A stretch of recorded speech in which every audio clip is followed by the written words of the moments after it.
Hello everyone, आज की video में मैं डिस्कस करने वाली हूँ एसएससी सीजीएल 2024 के जो एग्जाम्स हुए थे उसका 12 सितंबर का थर्ड शिफ्ट का जीके जीएस का क्वेश्चंस। और ये सेट 12 है। इसके पहले मैंने 1 to 11 के जीके जीएस के क्वेश्चंस को डिस्कस कर दिया है, तो उसे उस वीडियो को अगर आप लोगों ने नहीं देखा है तो उसे आप मेरे चैनल पे एसएससी सीजीएल 2024 के प्लेलिस्ट से देख सकते हैं।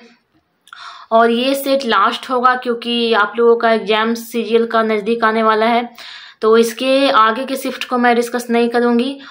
लेकिन आप लोगों को मैं मेरे तरफ से ये सजेशन होगा कि मैंने टोटल जो एसएससी सीजीएल 2024 के टोटल 36 शिफ्ट में जो एग्जाम्स हुए थे उसके सारे जीके जीएस के एमसीक्यूज को मैंने एक वीडियो में कवर किया है, तो उस वीडियो को आप ज़रूर देखें और बार बार देखें। और जितने भी एमसीक्यूज हैं और जितने भी सीजीएल 2024 के जीके जीएस के क्वेश्चंस हैं वो सारे क्वेश्चंस को याद करें, क्योंकि एसएससी के एग्जाम्स के अंदर क्वेश्चंस का रिपीट होने का चांस बहुत ज़्यादा होता है। इसलिए मैं बार बार बोलती हूँ कि आप एसएससी के अगर एग्जाम्स दे रहे हैं तो प्रीवियस ईयर के क्वेश्चंस के फैक्ट्स और उसके एमसीक्यूज को जरूर सारे एमसीक्यूज को याद रखें।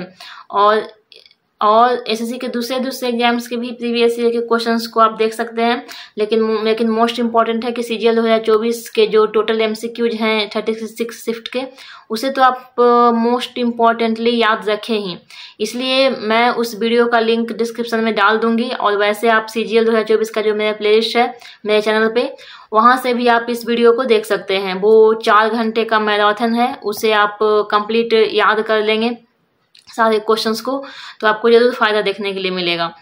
तो और एक बात और है कि मैं बार बार बोलती हूँ कि मेरे पास टाइम थोड़ा कम है, इसलिए मेरे वीडियोज 2-3 दिन गैप करके आते हैं। लेकिन ऐसा नहीं है कि मैं वीडियो नहीं लाऊंगी, मैं इतने मेहनत करके वीडियोज़ को के कंटेंट को खुद प्रिपेयर करती हूँ और पीडीएफ से आसानी हो आप लोगों को रिवाइज करने में, इसलिए मैं पीडीएफ को भी कंप्लीट रिटन वे में प्रोवाइड करती हूँ। तो मेरा भी आप लोगों से उम्मीद है कि आप लोग मेरे चैनल को ग्रो करने में हेल्प करेंगे, और जितने मैक्सिमम से मैक्सिमम स्टूडेंट इस पे जुड़ेंगे तभी मुझे भी इंटरेस्ट आएगी इस तरह का कंटेंट प्रोवाइड करने में। तो आप लोग मेरी बातों को समझिए और चैनल को ग्रोथ करने में हेल्प करिए, यानी कि आप चैनल को सब्सक्राइब करिए, वीडियोज़ को लाइक करिए, और कमेंट सेक्शन में अगर कुछ भी सजेशंस हो, आइडियाज़ हो वीडियोज़ के रिगार्डिंग, तो उसे आप ज़रूर लिखें। तो आई होप कि आप लोग मेरी बातों को समझेंगे। तो एक बार मैं फिर से बताती हूँ कि जो एमसीक्यूज का जो वीडियो है 36 शिफ्ट का, उस वीडियो को आप जरूर देखें और सारे क्वेश्चंस को याद करें। और उसका पीडीएफ मैं टेलीग्राम चैनल के लिंक पे भी प्रोवाइड कर दी हूँ, तो वहाँ से भी आप वीडियो को देखने के बाद रिवाइज कर सकते हैं। तो सबसे पहले चैनल पे जो नए हैं वो चैनल को सब्सक्राइब कर लें और बेल आइकन को भी प्रेस कर लें, ताकि जब भी मैं वीडियो अपलोड करूँ तो उसका नोटिफिकेशन ज़्यादा रहेगा, और यहाँ से आप लोगों को प्रीवियस ईयर के जीके जीएस के क्वेश्चन का वीडियो मिलता रहेगा। और इस वीडियो के पीडीएफ के लिए डिस्क्रिप्शन में दिए गए टेलीग्राम चैनल के लिंक को जरूर ज्वाइन करें, और वीडियो कंप्लीट देखने के बाद वीडियो को लाइक ज़रूर करें और कमेंट सेक्शन में फीडबैक ज़रूर लिखें। और ये मेरा जो चैनल है बिल्कुल नया है, इसलिए थोड़ा अभी टाइम लगेगा ग्रो होने में, लेकिन आप लोग ही हेल्प करेंगे तभी मेरा चैनल ग्रो कर सकता है। इसलिए आई होप कि आप मेरी बातों को समझेंगे, और मेरा रिक्वेस्ट भी है कि आप ज़रूर हेल्प करिए मेरा। तो चलिए वीडियो को शुरू करते हैं। फर्स्ट क्वेश्चन है, question number 1 is what was Antoine Laurent Lavoisier's most important contribution to chemistry in 1789। 1789 में रसायन विज्ञान में एंटोनी लॉरेंट लेवोजियर का सबसे महत्वपूर्ण योगदान क्या था? राइट आंसर हो जाएगा option number 1, law of conservation of mass. तो एंटोनी लेवोजियर ने 1789 में law of conservation of mass के थ्योरी को दिया था, और ये केमिस्ट्री का क्वेश्चन है। और मैंने सीजीएल 2024 के जितने भी साइंस के क्वेश्चंस यानी फिजिक्स, केमिस्ट्री, बायोलॉजी के क्वेश्चंस को पूछा है उसे मैंने अलग अलग वीडियोज में, यानी फिजिक्स के अलग वीडियो, बायोलॉजी के अलग वीडियो और केमिस्ट्री के अलग वीडियो में सारे क्वेश्चंस को कवर किया है। तो वहाँ से आप सारे साइंस के क्वेश्चंस को डिटेल में पढ़ सकते हैं। और इस वीडियो में मैं साइंस के क्वेश्चंस को डिटेल में नहीं एक्सप्लेन करूँगी, क्योंकि जो मैंने ऑलरेडी पढ़ा चुका है उसे मैं बार बार रिपीट करूँगी तो वीडियो सिर्फ बिना मतलब ही लंबी होती जाएगी। इसलिए आप साइंस के क्वेश्चंस को जरूर डिटेल में देखें, वहाँ से किस तरह का क्वेश्चन पूछा जा रहा है। चलते हैं नेक्स्ट क्वेश्चन पे, question number 2। An electric iron requires a dash fuse to prevent short circuiting. एक इलेक्ट्रिक आयरन को शॉर्ट सर्किटिंग को रोकने के लिए डैश फ्यूज की आवश्यकता होती है। राइट आंसर है ऑप्शन नंबर 3 5 एम्पियर की। तो ये फिजिक्स का क्वेश्चन है और इसे मैंने डिटेल में फिजिक्स के वीडियो में पढ़ाया है। तो वो साइंस के जो वीडियोज हैं वो सीरियल 2024 के प्लेलिस्ट में मिल जाएगा, तो वहां से आप देख सकते हैं। वैसे मैं डिस्क्रिप्शन में भी इसका लिंक दे दूंगी। चलते हैं नेक्स्ट क्वेश्चन पे। Question number 3, who among the following is primarily connected to the world's parliament of religious convened in Chicago 1893। निम्नलिखित में से कौन मुख्य रूप से शिकागो 1893 में बुलाई गई विश्व धर्म संसद से जुड़ा हुआ है? राइट आंसर है ऑप्शन नंबर 2 स्वामी विवेकानंद। तो स्वामी विवेकानंद ने एक पावरफुल और इम्पैक्टफुल स्पीच दिया था वर्ल्ड्स पार्लियामेंट में, जो कि रिलीजन के ऊपर हुआ था। और ये कहाँ पे हुआ था? शिकागो में हुआ था 1893 में। उन्होंने ये एक लैंडमार्क माना जाता है, ये इवेंट है जो क्योंकि यहाँ पे उन्होंने हिंदुइज्म के बारे में रिप्रेजेंट किया था और रिलीजन के ऊपर एक इम्पोर्टेंट मैसेज दिया था उसके बारे में कि किस तरह से रिलीजन के अंदर, जितने भी रिलीजन है उसके अंदर किस तरह से यूनिटी को बनाए रखना है यूनिवर्सल एक्सेप्टेंस के लिए, और रिलीजियस टॉलरेंस के बारे में भी उन्होंने बताया था। तो इस तरह से ये एक रिलीजन के बेसिस पे एक स्पीच दिया था स्वामी विवेकानंद ने। नेक्स्ट क्वेश्चन है question number 4, Khuallam is a famous dance of. Khuallam एक प्रसिद्ध नृत्य है। राइट आंसर है ऑप्शन नंबर 3 मिजोरम का।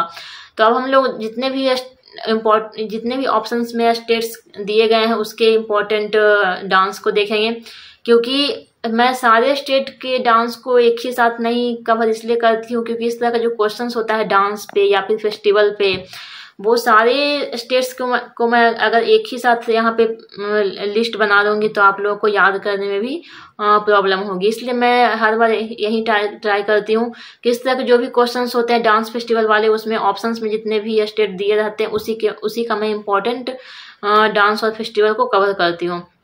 तो यहाँ पे ऑप्शन में बिहार, आंध्र प्रदेश और मिजोरम उत्तर प्रदेश के बारे में है। सबसे पहले देख लेते उत्तर प्रदेश का इम्पोर्टेंट डांस कौन कौन सा है।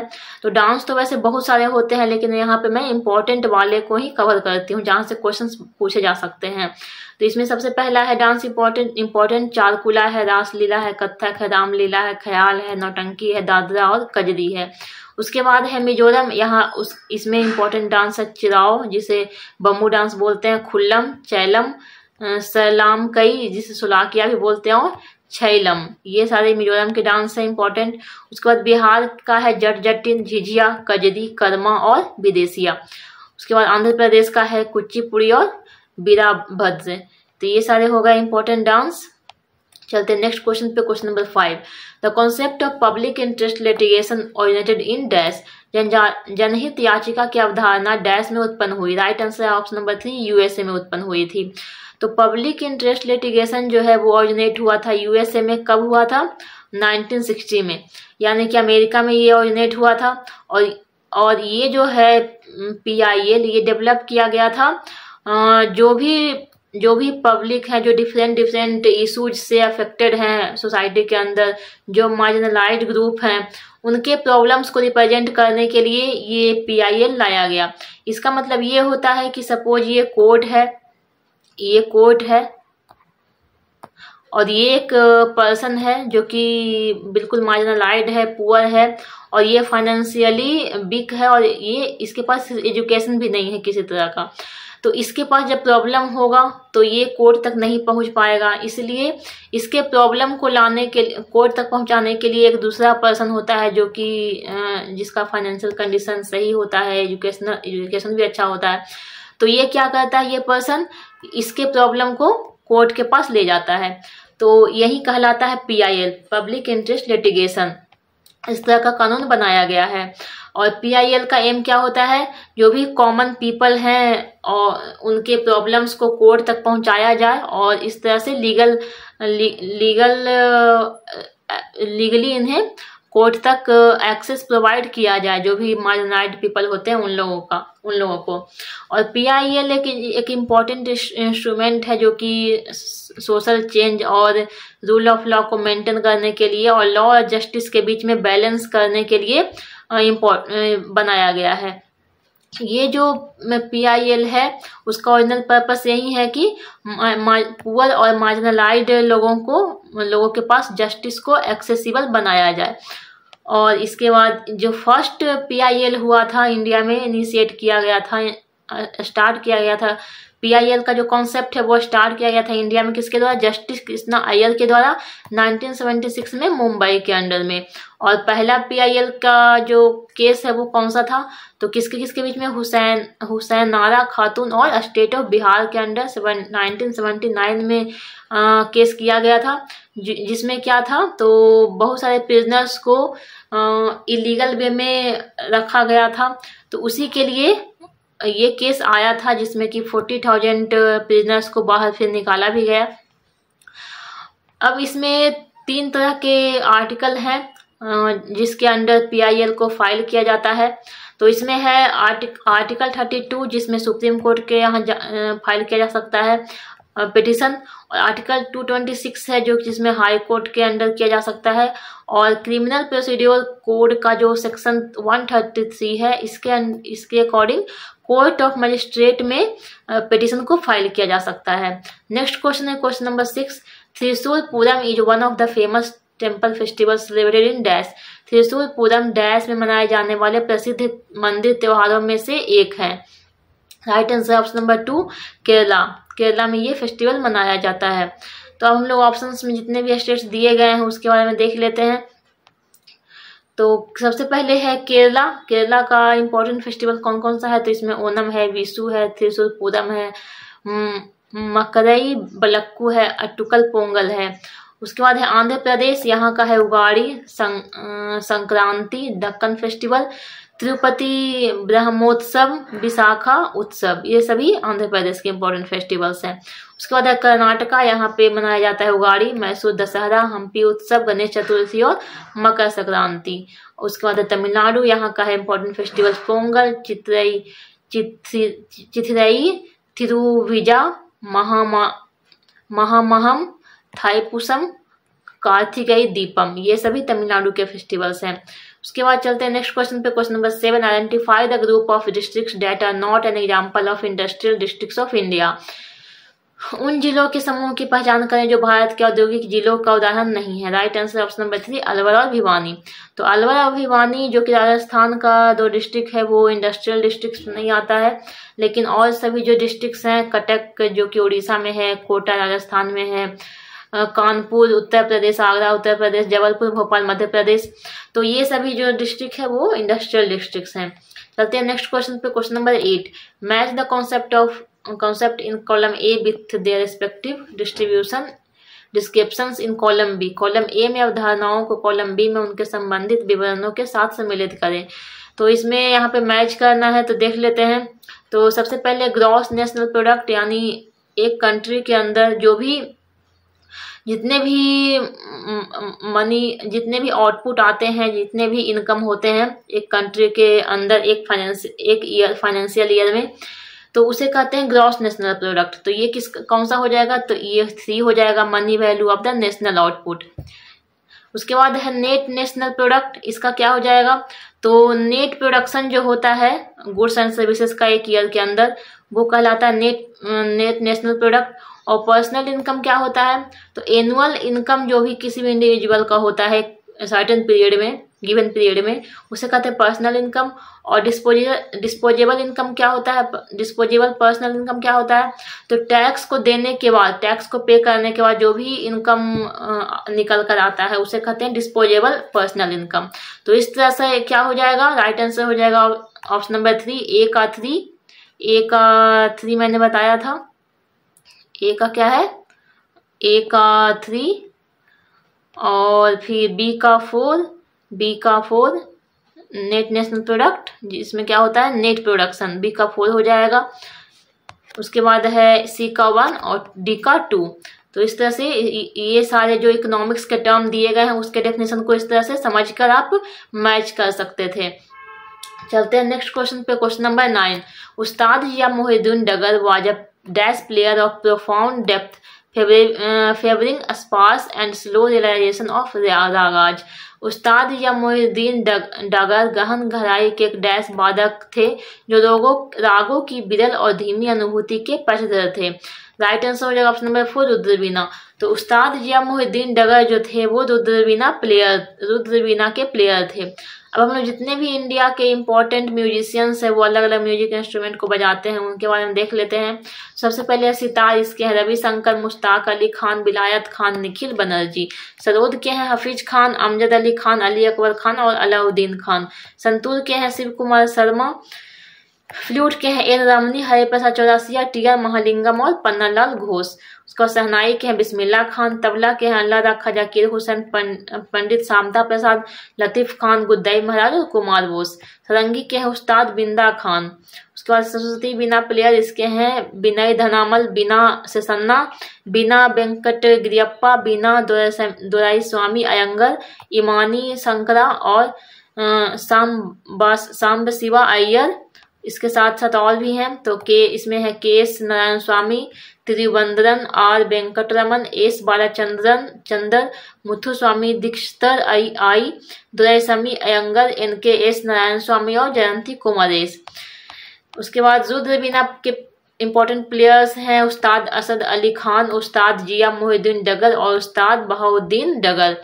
चलते हैं नेक्स्ट क्वेश्चन पे, क्वेश्चन नंबर 10।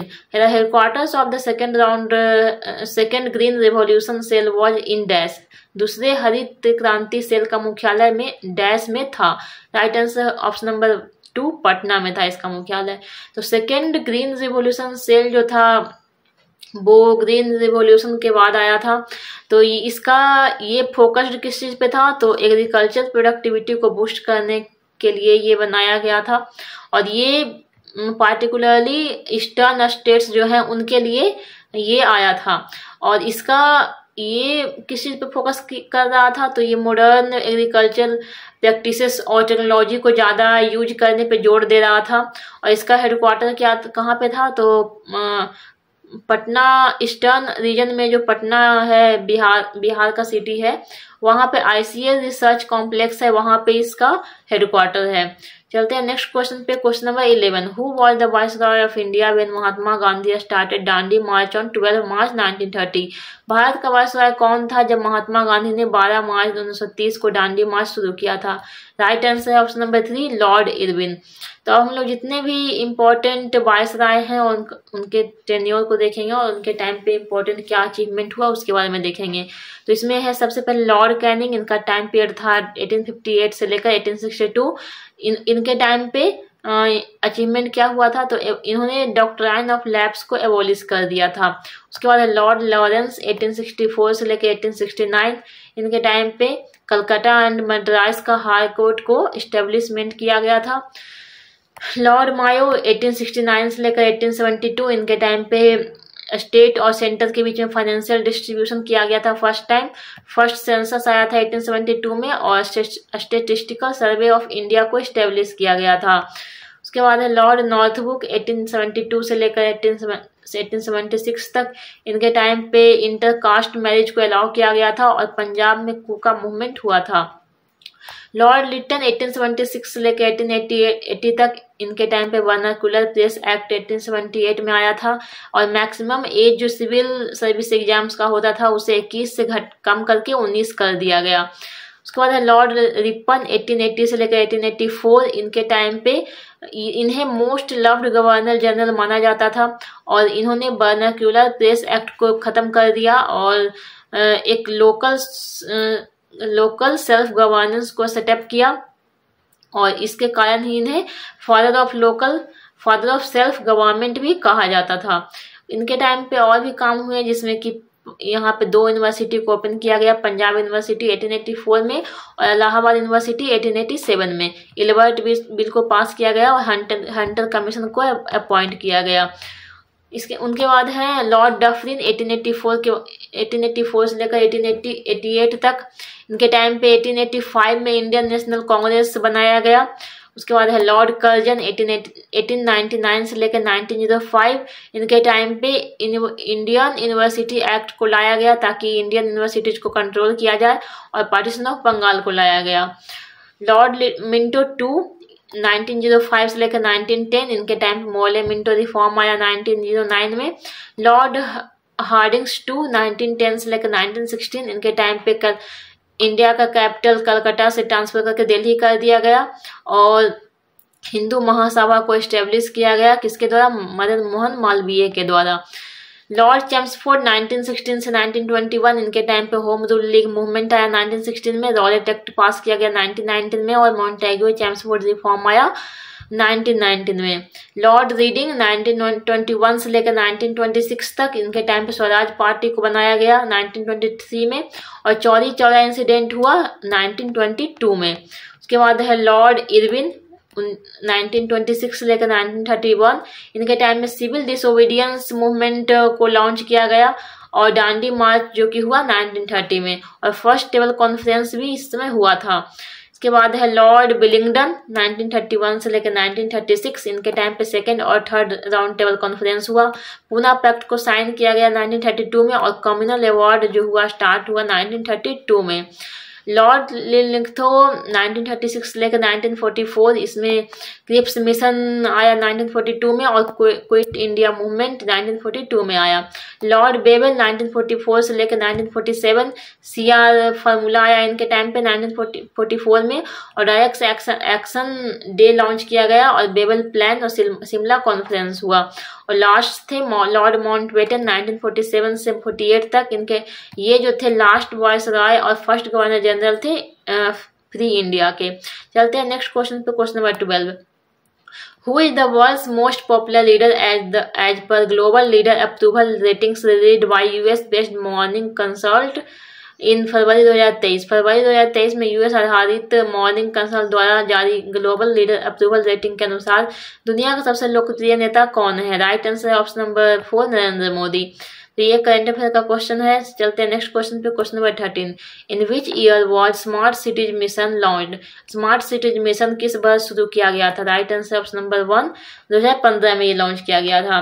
तो ये एक सेंट्रली स्पॉन्सर्ड स्कीम है, यानी कि ये इसमें जितने भी खर्चे आते हैं पूरी तरह से फाइनेंशियल एक्सपेंडिचर जो होता है वो सेंटर के द्वारा किया जाता है, और ये लॉन्च किया गया था जून 2015 में, और इसमें 100 सिटीज को स्मार्ट सिटीज बनाने का एम था इसमें। और किस तरह से, तो किस तरह से बनाया जाएगा, तो बनाने जाने का इसमें प्रोविजन था। तो इसमें जो भी सिटीज है उसका को इंफ्रास्ट्रक्चर और क्लीन और सस्टेनेबल इन्वायरमेंट उसमें प्रोवाइड करके उसे स्मार्ट बनाया जाएगा, ऐसा इसमें प्रोविजन था। और इस तरह से उस सिटीज के अंदर जो भी पर्सन सिटीजन रह रहे थे उनके लाइफ के क्वालिटी को डिसेंट बनाने और उन्हें हर तरह से फैसिलिटीज प्रोवाइड करके उस सिटीज को स्मार्ट बनाए जाने का प्रोविजन था। और ये क्या था? स्मार्ट सॉल्यूशन था। इसमें एम क्या था? तो सिटीजन्स की क्वालिटी के लाइफ को इम्प्रूव करना और उनका जो लाइफ था उससे सस्टेनेबल और उनके लाइफ का इंक्लूसिव डेवलपमेंट करने का इसमें एम था। अब इसके बारे में समरी देख लेते हैं। तो ये लॉन्च हुआ था 2015 में, इसका नेचर था सेंट्रली स्पॉन्सर्ड। इसके नोडल मिनिस्ट्री कौन था? तो इसमें नोडल मिनिस्ट्री था ministry of housing and urban affairs. इसे इम्प्लीमेंट किया गया था स्पेशल पर्पस व्हीकल के द्वारा एट सिटी लेवल। और इसमें मिशन डेडलाइन क्या था? तो इसे एक्सटेंड किया गया था जून 2024 तक, और इसमें कवरेज करना था 100 सिलेक्टेड सिटीज को स्मार्ट सिटीज में कन्वर्ट करना था। चलते हैं नेक्स्ट क्वेश्चन पे, question number 14। Which of the following Nations won the 7 times women's Asia cup cricket championship? निम्नलिखित में से किस देश ने 7 बार महिला एशिया कप क्रिकेट चैंपियनशिप जीती? Right answer option number 3 India ने। तो women's Asia cup cricket championship का फर्स्ट एडिशन हुआ था 2004 में। इसका फॉर्मेट होता है ओडीआई भी होता है और T20 के रूप में भी होता है। और करेंट चैंपियन कौन बना है? तो फर्स्ट टाइटल श्रीलंका का है इस बार का, और करेंट जो चैंपियन है वो श्रीलंका है, और श्रीलंका का ये फर्स्ट टाइटल है, यानी फर्स्ट टाइम श्रीलंका ने इस मैच को जीता। और इसमें नंबर ऑफ टीम्स है 8, लेटेस्ट एडिशन 2024 में हुआ। और मोस्ट रन बनाया किसने? मिताली राज ने। और मोस्ट सक्सेसफुल रहा इंडिया, इसका टोटल 7 टाइटल हुआ है। तो फर्स्ट विमेंस एशिया कप जो हुआ था वो श्रीलंका में होस्ट किया गया था अप्रैल 2004 में, और इसमें सिर्फ 2 ही टीम ने पार्टिसिपेट किया था, इंडिया और श्रीलंका ने। और इसमें टोटल 5 मैच हुआ था वनडे इंटरनेशनल सीरीज के। इसमें इंडिया ने सारे 5 मैच को जीता। उसके बाद जो लेटेस्ट वाले एडिशन है करेंट वाले, वो 9th एडिशन है जो कि 2024 में हुआ था। ये भी श्रीलंका ने होस्ट किया था और इसमें टोटल 15 गेम्स क्यों खेले गए थे और इसमें श्रीलंका ने किसे हराया, इंडिया को हराया। इस तरह से श्रीलंका का ये फर्स्ट टाइटल रहा। चलते हैं नेक्स्ट क्वेश्चन पे, question number 15। Which article of the Indian constitution provides that the state must secure the social order to promote the welfare of people. भारतीय संविधान का कौन सा अनुच्छेद यह प्रावधान करता है कि राज्य को लोगों के कल्याण को बढ़ावा देने के लिए एक सामाजिक व्यवस्था को सुरक्षित करनी चाहिए। Right answer option number 2, article 38। तो ये जो आर्टिकल है वो किसका है, डीपीएसपी का है, क्योंकि डीपीएसपी का जो आर्टिकल है वो 36 से लेकर 51 तक है और पार्ट कौन सा है, ये पार्ट 4 है। डीपीएसपी पार्ट 4 में बताया गया है। तो हम लोग जितने भी ऑप्शंस में दिए गए हैं आर्टिकल सारे के बारे में देखेंगे। सबसे पहले आर्टिकल है आर्टिकल 36। इसमें स्टेट को डिफाइन किया गया है और किसके साथ रिलेट करके, तो डीपीएसपी के साथ रिलेट करके बताया गया है। और union, state government, local authorities और पब्लिक बॉडीज का क्या किस तरह से डीपीएसपी के अंतर्गत काम करेंगे उसके बारे में बताया गया है। उसके बाद है आर्टिकल 37। इसमें स्टेट्स और डीपीएसपी के बारे में बताया। स्टेट्स में जो डीपीएसपी होता है उसके बारे में बताया गया है कि डीपीएसपी जो होगा वो डायरेक्टली इन्फोर्सेबल नहीं होगा कोर्ट के द्वारा, लेकिन ये क्या होगा, फंडामेंटल होगा गवर्नेंस के लिए, बेसिक चीजें होगी गवर्नेंस के लिए। यानी कोई भी रूल को अगर बनाया जाएगा तो डीपीएसपी को ध्यान में रखते हुए बनाया जाएगा और ये इन्फोर्सेबल नहीं होगा। यानी कि जिस तरह से फंडामेंटल राइट को वायलेट होने पे लोग कोर्ट जाते हैं, रिट्स फाइल करते हैं, लेकिन फंडामेंटल ड्यूटी जो डीपीएसपी है उसमें कुछ अगर वायलेशन होता है तो उसके लिए आप कोर्ट नहीं जा सकते। इस तरह से ये इन्फोर्सेबल डायरेक्टली नहीं होता है। और इसमें क्या होता है कि स्टेट को हमेशा ट्राई करना चाहिए कि डीपीएसपी को वो इम्प्लीमेंट करें। तो इस तरह की चीजें आर्टिकल 37 में बताई गई है। उसके बाद है आर्टिकल 38। इसमें क्या बताया गया है, तो इसमें स्टेट को डायरेक्ट किया गया है कि किसी भी सोशल ऑर्डर को किस तरह से सिक्योर किया जाए और किसी भी पीपल के लाइफ को और उसके वेलफेयर को किस तरह से प्रमोट किया जाए और ये किस तरह से किया जाएगा। तो लोगों के बीच में जो एक इनइक्वालिटीज होती है इनकम के बेसिस पे, स्टेटस, फैसिलिटी और अपॉर्चुनिटीज के बेसिस पे, उसके इनइक्वालिटीज को कम करके लोगों का वेलफेयर पे को प्रमोट किया जाए। तो इस तरह की चीजें आर्टिकल 38 में बताई गई है। उसके बाद है आर्टिकल 39। इसमें क्या बताया गया है, तो इसमें बताया गया है कि जो भी स्टेट पॉलिसी के जो प्रिंसिपल है, स्पेसिफिक इम्पोर्टेंट प्रिंसिपल है स्टेट पॉलिसी के अंडर, उसे इसमें आउटलाइन किया गया है और इसमें इंक्लूड किया गया है कि जो सिटीजन्स होते हैं उनके लाइवलीहुड को किस तरह से सिक्योर किया जाएगा और जो भी मटेरियल रिसोर्सेस हैं स्टेट के अंदर उसके डिस्ट्रीब्यूशन को किस तरह से कंट्रोल किया जाएगा और जो वेल्थ है उसके कंसंट्रेशन को कैसे प्रिवेंट किया जाएगा। यानी कुछ लोग होते हैं जो बहुत ज़्यादा अमीर हो जाते हैं और कुछ बहुत ज़्यादा गरीब हो जाते हैं, उस चीज़ को कैसे कम किया जाए और इक्वल वर्क के लिए इक्वल पे को भी इंश्योर किया जाए और जो वर्कर्स होते हैं उनके स्ट्रेंथ के लिए और हेल्थ को भी प्रोटेक्ट किया जाएगा। इसके साथ साथ चिल्ड्रन के भी हेल्थ और स्ट्रेंथ को प्रोटेक्ट किया जाएगा। तो ये सभी चीज़ें बताई गई है आर्टिकल 39 में। चलते हैं नेक्स्ट क्वेश्चन नंबर 16 पे। Identify water harvesting system found in Jaisalmer. Jaisalmer में पाई जाने वाली जल संचयन प्रणाली की पहचान कीजिए। Right answer option number 3, खाडिन्स। तो जैसलमेर एक डिस्ट्रिक्ट है, कहाँ पे, ये एक डिस्ट्रिक्ट है राजस्थान में। अब हम लोग जितने भी इंडिया के अंदर स्टेट्स हैं उसमें अलग अलग वाटर हार्वेस्टिंग सिस्टम जो अपनाया जाता है, यानी कि वाटर को किस तरह से, रेन वाटर हो गया, ये सभी को किस तरह से स्टोर करके रखा जाता है और उसे अलग अलग नाम से जाना जाता है। और उस वाटर को जिस समय ये मतलब वाटर की कमी होती है उस समय यूज करने के लिए इस तरह के स्ट्रक्चर वाटर हार्वेस्टिंग के लिए यूज किया जाता है और उसे इंडिया में अलग अलग स्टेट में अलग अलग नाम से जाना जाता है। तो उन सभी को देख लेते हैं। तो राजस्थान में कौन कौन से नाम से बनाया जाता है वाटर हार्वेस्टिंग सिस्टम को? इसमें होता है खाडिन्स, जोहार्स, तालाब जिसे बांधिस बोलते हैं, टंकास, नदीज, कुंज जिसे बेरी बोलते हैं, और झलारस। उसके बाद हिमाचल प्रदेश में कुल होता है, तमिलनाडु में इरिस होता है, उर्नीस होता है और कुलम्स होता है। बिहार में होता है अहिर एंड पैंस, लद्दाख में होता है जिंग, मध्य प्रदेश में होता है पट सिस्टम, महाराष्ट्र में होता है फाड़, भांद्रा फाड़ और टाल होता है, नागालैंड में होता है जाबो। तो ये सभी अलग अलग नेम है harvesting system, water harvesting system के अलग अलग स्टेट्स में। चलते हैं नेक्स्ट क्वेश्चन पे, question number 17। The dash were tributary chief of the Gupta dynasty. They established an independent kingdom in western India. Dhrupsena II was the most important ruler of this kingdom. Dash गुप्त वंश के एक सहायक प्रमुख थे। उन्होंने पश्चिमी भारत में एक स्वतंत्र राज्य की स्थापना की। ध्रुवसेना द्वितीय इस राज्य का सबसे महत्वपूर्ण शासक था।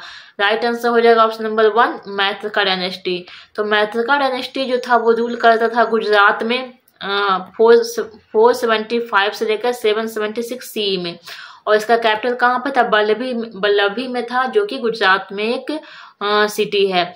तो ये मैत्रका डायनेस्टी के बारे में हो गया। और ये जो मैत्रका डायनेस्टी है उसे जाना जाता था उसके रिलीजियस टॉलरेंस के लिए। सैविज्म, बुद्धिज्म, जैनिज्म को किस तरह से ज़्यादा उसे बढ़ावा मिले उस चीज़ के लिए जाना जाता था। और मैत्रका डायनेस्टी को बनाने वाले, स्टेब्लिश करने वाले कौन थे? भद्रक था, जो कि एक फॉर्मर गुप्ता जनरल था। उसने एक इंडिपेंडेंट किंगडम गुजरात में बनाया गुप्ता एम्पायर के डिक्लाइन होने के बाद, जो कि कहलाया मैत्रका डायनेस्टी। और मैत्रका हमेशा जोर देते थे कॉमर्स पे, ट्रेड कॉमर्स पे जोर देते थे, और इस तरह से इस किंगडम का जो इकोनॉमिक प्रॉस्पेरिटी था उसमें ये लीड कर रहा था। और इस डायनेस्टी के डिक्लाइन होने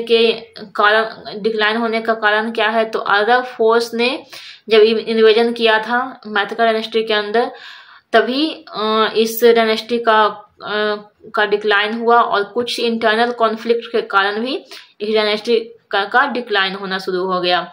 इसके इम्पोर्टेंट सम प्रोमिनेंट रूलर्स कौन कौन थे? तो इसमें भद्रक थे, दर्शना 1, ध्रुवसेना 2 और दर्शना 3, ये सभी इम्पोर्टेंट रूलर्स थे। इनका अलग अलग इम्पोर्टेंट कंट्रीब्यूशन रहा है इस डायनेस्टी को स्टेबल रखने के लिए, एक्सपेंशन करने के लिए और उसका कल्चरल डेवलपमेंट के लिए। यहाँ पे कॉपर प्लेट चार्टर्स भी इशू किया गया था, जिसमें कि कुछ वैल्यूएबल इंसाइट को प्रोवाइड किया गया था उनके रूल के बारे में। लैंड ग्रांट्स, रिलीजियस प्रैक्टिसेस के बारे में बताया गया था इसमें। और इस डायनेस्टी के टाइम पे चाइनीज ट्रेवलर्स जुआन जांग और आई टिसिंग ने विजिट किया था मैत्रका किंगडम में, और उसके बारे में कुछ वैल्यूएबल अकाउंट दिया था बल्लभी के बारे में और उनके इंटेलेक्चुअल लाइफ के बारे में। चलते हैं नेक्स्ट क्वेश्चन पे, question number 18। As of 31 May 2021 only 47% of the total routes and 39% of the airports unserved and underserved have been operationalized under UDAN according to ICRA. What is the full form of UDAN? ICRA के अनुसार 31 May 2021 तक कुल मार्गों का केवल 47% और 39% हवाई अड्डों, असेवित और कम सेवा वाले को उड़ान के तहत चालू किया गया। उड़ान का पूर्ण रूप क्या है? राइट आंसर हो जाएगा ऑप्शन नंबर 2 उड़े देश का आम नागरिक। तो ये एक स्कीम है जिसके अंडर में लोगों को क्या किया जाता है, एफोर्डेबल हवाई यात्रा करवाई जाती है, जिसमें थोड़े कम पैसे में ही उनका यात्रा हो पाता है। तो इसलिए इस स्कीम को लाया गया। और बहुत सारे ऐसे प्लेसेस जो कि हवाई यात्रा से नहीं जोड़े गए हैं उसे भी जोड़ने का काम इस स्कीम में किया जा रहा है। चलते हैं नेक्स्ट क्वेश्चन पे, question number 19। Which of the following options is the most appropriate cause for the unemployment in India? निम्नलिखित में से कौन सा विकल्प भारत में बेरोजगारी का सबसे उपयुक्त कारण है? Right answer option number 1 over population. ज्यादा पॉपुलेशन होने के कारण अनएम्प्लॉयमेंट रेट इंडिया में बढ़ रही है। चलते हैं नेक्स्ट क्वेश्चन पे, question number 20। As of the June 2021 how many biosphere reserves are established in India. जून 2021 तक भारत में कितने बायोस्फीयर रिजर्व स्थापित हैं? Right answer option number 2 18। तो अब हम लोग जितने भी बायोस्फीयर रिजर्व्स हैं टोटल 18, उसके बारे में कौन से ईयर में वो बायोस्फीयर रिजर्व बना और कौन से स्टेट में उसके बारे में देख लेते हैं। सबसे पहले नीलगिरी, इसे बनाया गया बायोस्फीयर रिजर्व 1986 में और ये तमिलनाडु, केरला और कर्नाटक तीनों ही स्टेट में फैला हुआ है। उसके बाद नंदा देवी 1988 में उत्तराखंड में है ये। नोकरेक 1988 में ये मेघालय में है। ग्रेट निकोबार 1989 में ये अंडमान निकोबार में स्थित है। उसके बाद गल्फ ऑफ मन्नार 1989 में ये इंडिया और गल्फ ऑफ मन्नार जो इंडिया का है और श्रीलंका के बीच में ये फैला हुआ है। उसके बाद है मनास 1989 में, ये असम में है। सुंदरबंस 1989 में वेस्ट बंगाल में है।